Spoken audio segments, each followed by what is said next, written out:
అత్యాధునిక labs, international collaborations, advanced placements. మీ dream career ని రీచ్ అవ్వడానికి మీ best choice Godavari global university.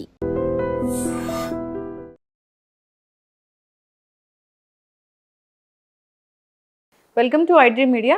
ఇది డెంగ్యూ సీజను. ఎక్కడ చూసినా డెంగ్యూ ఫీవర్తో ఇబ్బంది పడుతున్న వాళ్ళ మనం చూస్తూ ఉన్నాము. అయితే ఫీవర్ వస్తే అది డెంగ్యూనా నార్మల్ ఫీవర్ అని మనం తెలుసుకోవడం ఎలాగా, ఇంకా ఎలాంటి ఫీవర్స్ అనేవి ఉన్నాయి, సో డెంగ్యూ ఫీవర్ వస్తే దాన్ని పూర్తిగా తగ్గించుకోవచ్చా, తీసుకోవాల్సిన జాగ్రత్తలు ఏంటి, వివరాలు తెలుసుకుందాం. మనతో పాటు ఉన్నారు ప్రముఖ internal medicine specialist doctor Shravani Reddy గారు. డాక్టర్ గారు నమస్తే అండి. హాయ్ అండి. డాక్టర్ గారు, జనరల్గానే ఇది వర్షాకాలం వచ్చిందంటే రకరకాల జ్వరాలు అనేవి వస్తూ ఉంటాయి. అయితే ఇప్పుడు ఎక్కువగా డెంగ్యూ కేసులు నమోదవుతున్నాయని చెప్తున్నారు. అంటే డెంగ్యూ అంటే అందరికీ గుర్తొస్తుంది ప్లేట్లెట్స్, డెంగ్యూ అంటే అందరికీ గుర్తొస్తుంది అదొక తగ్గని ఫీవరు అని, సీరియస్ కండిషన్ వరకు వెళ్తారని. సో ఓవరాల్గా ఏం చెప్తారు మేడం, వచ్చింది డెంగ్యూనా కాదా అని తెలుసుకోవాలంటే లక్షణాలు ఏమైనా స్పెసిఫిక్గా ఉంటాయా? యా అండి, thank you for that question. First dengue is famous for platelets. So now and then ఇవాళ రేపు మేము హాస్పిటల్ ప్రాక్టీస్లో కూడా పేషెంట్ ఒక ఫ్యామిలీ ఒక యాంగ్జైటీతో అడ్మిట్ చేస్తారు. ఎందుకు అడ్మిట్ చేస్తారు అంటే ప్లేట్లెట్స్ పడిపోయినాయి, ప్లేట్లెట్స్ ఎక్కిచ్చేసేయండి, ప్లేట్లెట్స్ పడిపోయినాయి. So it went very into the people mind sets that డెంగ్యూలో ప్లేట్లెట్స్ పడిపోతే that will become life endangering, ప్రాణాంతకంగా మారుతుంది అని. But not all dengue fevers all low platelets, అంటే ప్లేట్లెట్స్ కణాలు పడిపోవడం వల్ల ప్లేట్లెట్స్ ఇస్తే అది సెట్ అయిపోతుంది అనేది పెద్ద మిత్, అపోహ. అది ఒక లాస్ట్ 10 years బ్యాక్, స్పెసిఫిక్గా ఒక 7-8 years బ్యాక్ మీరు అన్నది నిజం. డెంగ్యూ ఈజ్ చాలా విరులెంట్గా ఉండేది, నియంత్రణ అనేది కష్టమయ్యేది, రికవర్ అవ్వడం అనేది టఫ్ అయ్యేది. ఎందుకు అంటే dengue is basically viral fever అండి. సో మొదటి నుండి చెప్పాలి అంటే కనుక డెంగ్యూ సీజన్ అంటే like dengue fever season is from rainy season, monsoon start అవ్వగానే మనకి మళ్ళీ వింటర్ వచ్చేంత వరకు ఆ ఇయర్ ఆ సీజన్లో ఉన్న రెయిన్ఫాల్ని బట్టి, మన చుట్టుపక్కల డ్రైనేజ్ సిస్టమ్ని బట్టి, అంటే ఆ సచ్ ఎక్కడైతే మనకి నీళ్ళ నిలువ ఉంటాయో, మస్కిటో బ్రీడింగ్ జరిగే ప్లేసెస్ ఎక్కువ ఉంటాయో, గడ్డి ఎక్కువ పెరిగే ప్లేసెస్, ప్లాంట్స్ ఎక్కువ ఉన్న ప్లేసెస్, అంటే అలా ఎక్కడైతే నీరు పోవడం అనేది కొంచెం అబ్స్టకల్గా అనిపిస్తుందో ఆ ప్లేసెస్లో డెంగ్యూ దోమలు బ్రీడ్ అవ్వడం అనేది ఎక్కువ ఉంటుంది. సో అలాంటి ప్లేసెస్కి మనం వెళ్ళినప్పుడు, స్పెసిఫిక్గా మార్నింగ్ వాక్స్ కను అలా వెళ్ళినప్పుడు. అండ్ ఇంకొకటి అందరికీ ఇచ్చే చిన్న చిట్కా ఏంటి అంటే, డెంగ్యూ దోమలు జనరల్గా మనల్ని లోవర్ హాఫ్ ఆఫ్ ద బాడీలోనే కుడతాయి, they can't fly high. So కాళ్ళకి కుట్టడం దోమల్ని నియంత్రించుకుంటే గనక డెంగ్యూనే నియంత్రించుకోవచ్చు. మంచి టిప్. మీరేమన్నా ఒడోమాస్ కానీ, మస్కిటో రెపల్లెన్స్ కానీ, కవరింగ్ ఆఫ్ ద క్లోజ్ కానీ, పిల్లలకో మీకో if you want to take care of specifically for this, cover until your knees అనమాట. Fine. So like by accident or anywhere. And ఇంకొకటి what we feel one in the family got and it was transfer to the other. ఒకరికి వచ్చి ఇంకొకరికి వచ్చింది. దోమ కాటు వల్ల వచ్చేది dengue. It's not, that mode of transmission is through mosquito. Human to human transmission ఉండదు, అంటే మనిషి నుండి మనిషికి రాదు, మస్కిటో అనే వెక్టార్ ఉండాల. వచ్చిన తర్వాత ఫస్ట్ ఇనీషియల్గా మనకి we feel the feeling of sick, అంటే మనకి నార్మల్గా లేదు అనే ఒక ఫీల్ వస్తుంది స్ట్రాంగ్గా, వీల్ లో డౌన్, కామ్ డౌన్ అవుతాం అనమాట. అయిన తర్వాత the fever will start, high fever వస్తుంది. ఇందాక ఇంకొక క్వశ్చన్ అడిగారు మీరు, ఇప్పుడున్న మాన్సూన్ సీజన్లో we have varieties of fevers by route or by contamination or somehow. ఇప్పుడు డెంగ్యూ ఉండొచ్చు, మలేరియా ఉండొచ్చు, వాటర్ అండ్ ఫుడ్ కంటామినేషన్ వల్ల టైఫాయిడ్ ఫీవర్ ఉండొచ్చు, లేకపోతే రెస్పిరేటరీ ఇల్నెసెస్ మనకి లైక్ కోల్డ్, కాఫ్, ఫ్లూ ఉండొచ్చు, or else seasonal other urine infections ఉండొచ్చు because of frequency of toileting, common usage of bathrooms and all. So ఇవన్నీ కూడా ఉంటాయి. మరి హౌ టు డిఫరెన్షియేట్?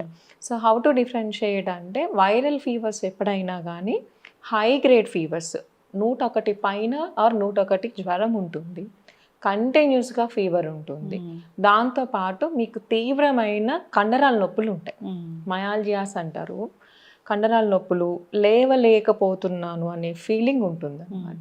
అలా కాకుండా ఫుడ్ ఇన్ఫెక్షన్ వల్ల కానీ, లేకపోతే టైఫాయిడ్ ఫీవర్ వల్ల కానీ, మలేరియా కానీ, యూరిన్ ఇన్ఫెక్షన్స్ కానీ, లంగ్ ఇన్ఫెక్షన్స్ కానీ, ఇవి వేరే ప్యాటర్న్ ఆఫ్ ఫీవర్ని చూపిస్తాయి మీకు. మలేరియా అనుకోండి, ఒక సేపు హై అవ్వటం, చిల్స్ రావటం, చెమటలు పట్టడం, లో అయిపోయి నార్మల్ అయిపోయి కోల్డ్ అవ్వడం. బట్ వైరల్ ఫీవర్స్లో we will not touch normal. ఇప్పుడు జనరల్గా ఎవరమైనా కానీ ఫీవర్ రాగానే we go over the counter, will take paracetamol, will take it. అది సబ్సైడ్ అయ్యి బేస్ లైన్ టచ్ అయ్యింది అంటే 98, 97కి వచ్చారు అంటే chances that it may not be a viral fever, seasonal fever అయి ఉండొచ్చు. లేదు స్టిల్ అది వేసుకున్నా సరే 3-4 అవర్స్కి స్టిల్ ఐఎమ్ అట్ 100 ఉన్నాను, I'm not touching the base line, or else I'm spiking up very fast, ఒక 4 అవర్స్లోనే నాకు మళ్ళీ 1 or 2 వచ్చేసింది అంటే it can be a very viral fever, flu or dengue, which you have to take care further. సరేనా? So ఇట్లా ఇంకొకటి I want to make clear, ఇక్కడ ఒక ఫేజ్ ఆఫ్ ఇల్నెస్ ఉంటుంది, ఫెబ్రైల్ ఫేజ్ అంటాం, అంటే ఫీవర్ ఫేజ్ ఉంటుంది first, where you will have fever, high grade fever ranging from 3 days to 7 days, వారం దాకా కూడా జ్వరం ఉంటుంది. సో ఇక్కడ ఈ విషయం ఎందుకు చెప్పాల్సి వస్తుంది అంటే మీరు భయపడటమో లేకపోతే ట్రీటింగ్ డాక్టర్ సరిగా ఇవ్వట్లేదనో అలా అనుకోవడానికి లేదు. మీరు తీసుకున్న మీకు ఇన్ఫెక్ట్ అయిన వైరల్ స్ట్రెయిన్ బట్టి, వైరల్ లోడ్ బట్టి, అంటే ఎంత వైరస్ మన లోపలికి ఎంటర్ అయిందన్న దాన్ని బట్టి, మీ బాడీ దాన్ని హ్యాండిల్ చేయగలిగిన తీరును బట్టి 3 days to 7 days of fever ఉంటుంది. ఫీవర్ తగ్గిపోయినాక, ఫీవర్ తగ్గిపోవడము అంటే మన వ్యాధి నిరోధక శక్తి ఆ వైరల్ పార్టికల్కి యాంటీబాడీస్ అనేది తయారు చేసుకుంటుంది. జనరల్గా అది తయారవ్వడానికి 5 to 7 days పడుతుంది, ఏ ఇన్ఫెక్షన్ అయినా కానీ. సో అది తయారు చేసుకున్న తర్వాత వైరల్ పార్టికల్స్ లాగానే పోల్చుకొని ప్లేట్లెట్స్ కనిపిస్తాయి దానికి. సో కన్ఫ్యూజ్ అవుతుంది, ప్లేట్లెట్ని కూడా వైరల్ పార్టికల్ అనుకుంటుంది. అనుకుని దాని జాబ్ ఏంటి? To destroy the enemy. So viral పార్టికల్తో పాటుగా ప్లేట్లెట్స్ని కూడా కన్జ్యూమ్ చేసేస్తుంది. సో అలా చేయడం వల్ల మనకి డిస్ట్రక్షన్ రేట్ ఎక్కువ ఉంటుంది, ప్రొడక్షన్ రేట్ తక్కువ ఉంటుంది. జనరల్గా మనకి రోజు టర్న్ ఓవర్ అవుతాయి ప్లేట్లెట్స్, లైఫ్ టైం అలా ఉండవు కదా. సో ఆ టర్న్ ఓవర్ అయినది మళ్ళీ పునరుత్పత్తి అయ్యే ఫేజ్ బ్యాలెన్స్ దాటిపోతుంది. ఎందుకు అంటే ఇవి ఎక్కువ కన్జ్యూమ్ అయిపోతున్నాయి కదా. సో ప్రొడక్షన్ అనేది డిలే అవుతుంది కాబట్టి మీకు అది మేనిఫెస్టేషన్ ప్లేట్లెట్స్ డ్రాప్ అయినట్టు కనిపిస్తుంది బ్లడ్ టెస్ట్ చేసినప్పుడు. సో అలా కనిపించినప్పుడు భయపడిపోతారు జనరల్గా. యూ ఫీల్ లైక్ అమ్మో బాబాయ్ ప్లేట్లెట్స్ 1,00,000కి వచ్చాయి, 80,000కి వచ్చాయి. But that is okay. Other parts of this phase, zero conversion phase అంటారు దీన్ని. ఇందులో మిగతాది ఏంటంటే ఒంట్లో అంత వాతం అనిపిస్తుంది, ఇన్ఫ్లమేషన్ రెస్పాన్స్ వస్తుంది. దానివల్ల మీ గుండె నిదానం అవ్వచ్చు, మయోకార్డైటిస్ అంటాము. ఎక్కడైతే మీకు అవయవాలను రక్షించడానికి నీరు సంచులు ఉంటాయో, అంటే లైక్ ప్లూరల్ స్పేస్ కానీ, కార్డియాక్ స్పేస్ కానీ, పొట్టలో కానీ నీరు చేరడం, ఆ పూత వల్ల, ఆ ఇన్ఫ్లమేషన్ వల్ల నీరు చేరడం, అలా నీరు చేరడం అనేది మీకు మీ బ్లడ్ కాంపోనెంట్లో, బ్లడ్లో ఉన్న వాటర్ లీక్ అయిపోయి వీటిల్లోకి వస్తుంది, క్యాపిలరీ లీకేజ్ అంటారు దాన్ని. సో అట్లా రావడం వల్ల బీపీ డ్రాప్ అవ్వడం, అలా బీపీ డ్రాప్ అవ్వడం వల్ల గుండె నిదానం అయిపోవడం వల్ల, లేదంటే ఈ నీరు వెళ్ళి కిడ్నీలో సరిగ్గా ఫిల్టర్ అవ్వకపోవడం వల్ల కిడ్నీ ఫెయిల్యూర్లోకి వెళ్ళడం. This is because of this. ఈ డేంజర్ వస్తుంది అనమాట. ప్లేట్లెట్స్ ఎప్పుడు రిస్క్ అంటే కనుక, even we wait when we see 10,000 platelets on a report and the patient is stable. So wait చేసి వాళ్ళకి ఆ ఫేజ్ నుండి రికవర్ అవ్వడానికి సపోర్టివ్ ట్రీట్మెంట్ ఇస్తాం. ప్లేట్లెట్స్ ఎప్పుడు ఇవ్వాలి అన్నది నెక్స్ట్ క్వశ్చన్.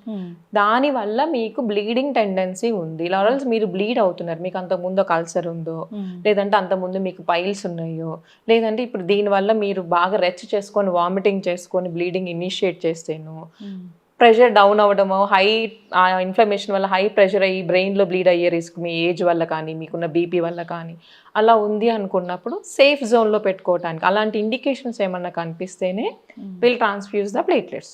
అట్లా ఏం లేదు, you are stable, you are maintaining on your own, your kidneys are working, your heart rate is good, కొంచెం మినిమల్ ఫ్లూయిడ్ ఉంది మీకు, you are an young man, you doesn't have any other health issues, just the platelet count is falling down అంటే we'll wait and we'll give you the supportive treatment. ఎందుకు అంటే నేను ఎంత ఇచ్చినా సరే మీ ఇమ్యూన్ సిస్టమ్ అనేది దాన్ని అటాక్ చేసి తీసేసుకుంటుంది. మరి దాన్ని నేను ఇంకా యాక్టివేట్ చేస్తున్నట్టు అనమాట. I'm not asking the system to take rest and recover. ముందుకు తీసుకెళ్తాను కాబట్టి ఎక్కువ అవుతుంది. So we'll wait. So platelets is not for every one.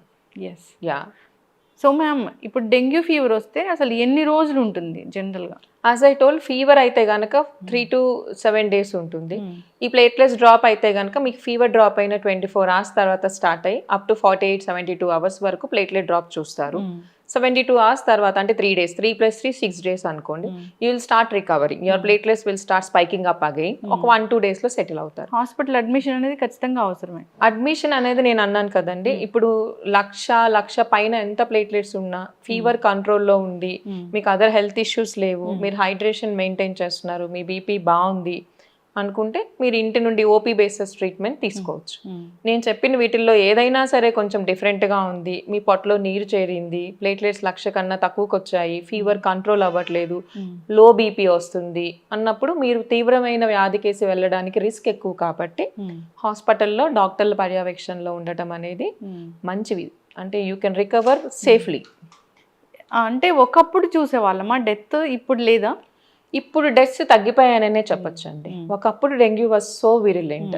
దీనికి కారణం మేబీ ఒక ఎపిడమిక్ లాగా ఒక సీజన్ లో వచ్చినప్పుడు everyone will get infected. So వాళ్ళందరి నుండి వచ్చిన ఇమ్యూన్ రెస్పాన్స్ తో ఆ వైరల్ స్ట్రెయిన్ అనేది వీకెన్ అవుతుంది. వీకెన్ అయినప్పుడు అది అంతకు ముందు మనకి ఇచ్చినంత తీవ్రమైన వ్యాధి స్పెక్ట్రమ్ ఇవ్వలేకపోవచ్చు. సో మనం రికవర్ అవుతాం. ఇక్కడ మరి ఎవరికి ఇది రిస్క్ అనుకోవచ్చు. అంటే ఎవరికైతే ఇమ్యూనిటీ స్టాండర్డ్స్ కొంచెం లో ఉంటాయో, అంటే లైక్ పిల్లలు, ఎల్డర్లీ 65 years తర్వాత వాళ్ళు, and pregnant women, specially if they are mid term 7th, 8th month, 9th month లో ఉన్నవారు, and other health issues like lung issues like diabetes కానీ, క్యాన్సర్ ఇష్యూస్ కానీ, ఆర్గాన్ డ్యామేజ్ అయ్యి ఉన్న వాళ్ళు కానీ, లేదా ఆర్గాన్ ట్రాన్స్ప్లాంట్ అయ్యి ఉన్న వాళ్ళు కానీ, వీళ్ళందరికీ బేసికల్లీ వాళ్ళ immune system on the point ఉండదు కాబట్టి వీళ్ళకి సివియర్ డిసీజ్ అవ్వడానికి రిస్క్ ఉంటుంది. సో వాళ్ళని ఇంకొంచెం జాగ్రత్తగా ఫస్ట్ నుండే మెడికల్ సూపర్విజన్లో ఉండటం అనేది వెరీ అడ్వైజబుల్. ఇప్పుడు ప్రొటెక్ట్ చేసుకోవాలి, ఆ డెంగ్యూ ఫీవర్ రాకూడదు మాకు అని అంటే మీరు ముందు చెప్పిన జాగ్రత్తలు, నీళ్లు నిలిచి ఉండేలాగా చూసుకోకూడదు, దోమలు కుట్టకుండా చూసుకోవాలి. ఈ డెంగ్యూ దోమలు అయితే మార్నింగ్ టైంలో మాత్రమే కుడతాయి, ఉంటాయి ఛాన్సెస్. కాళ్ళ కింద lower half of the body జాగ్రత్తలు తీసుకోవాలని కోరుకున్నాం ma'am. We do have in the research dengue vaccine, but not yet in the clinical practice లేదు. రావాలని కోరుకుందాము. ఎందుకంటే డెంగ్యూ, ఇప్పుడు మలేరియా, చికెన్ గున్యా, కోవిడ్ వచ్చినా కానీ భయం లేదు, కానీ ఆ డెంగ్యూ అంటే భయం వేస్తూ ఉంటుంది. అక్కడ వినిపిస్తూ ఉంటుంది నేను అడిగిన క్వశ్చన్, ప్లేట్లెట్స్ అనేది. అవును. Even patient families will force us to why you are not giving platelets, ఎందుకు ఇవ్వట్లేదు. That is not good. మీకు ఏది మంచిది అన్నది అది చూసుకొని ఇవ్వాలి, కానీ ఇట్స్ నాట్ లైక్ మీరు అడిగారు కదా అని. అయితే ఈ బొప్పాయి ఆకులు జ్యూస్ తాగితే అండి డెఫినెట్లీ ఇది మాత్రం నేను డే ఇన్ డే అవుట్ చూస్తాను. And I keep on telling the patient families కి ఫ్రూట్ పెట్టండి, నాట్ ఆకులు, రూట్స్, చెట్లు కాదండి. బికాస్ అంటే I don't know how it became famous, but okay. అంటే ఫ్రూట్ ఈస్ మన గట్ సిస్టమ్ అనేది అలవాటు పడింది. ఇఫ్ ఆకులు, స్టెమ్స్ ఇవన్నీ లివర్ అండ్ కిడ్నీ మీద ఇష్యూ ఉంటుంది కదా. Basically your system is low because of the fever. మనం ఎప్పుడైనా జనరల్గా జ్వరం వచ్చిన వాళ్ళకి తొందరగా అడిగే ఫుడ్ పెడతాం. Okay, we give mosambis, we give పళ్ళు రసం వచ్చే పళ్ళే we go for to see a patient. We don't give chicken packet or egg packet to the patient, right? Because strengthening is after recovery అండి. Protein is for strengthening, carbohydrate is for energy. నీకు ఇప్పుడు ఇన్స్టాంట్గా to handle your system you need some energy. So అది అన్ని systems రెస్ట్లో ఉండి ఎక్కడైతే మనకి focus అవసరమో అక్కడ ఆ ఫోకస్ నడుస్తూ ఉంటుంది. So you should maintain that system like that. ఇలా ఆకు రసాలు అవి ఇవి ఇచ్చి పొట్టని ఇబ్బంది పెట్టి తద్వారా ఆ రసాయనాలన్నీ లివర్ మీద, కిడ్నీ మీద చూపించి కొన్నిసార్లు, అంటే ఇప్పటిదాకా I have not seen or reported, కొన్నిసార్లు it may damage your liver and kidney. అవును. So I strictly say, and it is not proven that papaya leaves కానీ ఇంకేవో అవి అంటారు, ఐ డోంట్ ఎంకరేజ్. ఇప్పుడు డాక్టర్ చెప్పారు ప్లేట్లెట్స్ గురించి, డాక్టర్ తెలియకుండా నేను ఇచ్చొచ్చాను జ్యూస్ అనేది నేను అసలు అవును విన్నాను. అవును ఎంత డేంజరో కదా మ్యామ్. అదే అది ఇన్నోసెన్స్ అనాలా లేకపోతే మంచి మనస్ఫూర్తిగా నమ్మే మిత్ అనాలా I don't know but anyway for any illness the first step or promise between the patient and the doctor is trust. You have to trust your treating doctor who is there for you for your health. So what is best, why the doctor will deny? అవును. Even being a doctor, we also want our patient to recover fast and 100%. Kada. So when we are saying no in a responsible position, better we follow it. Yes.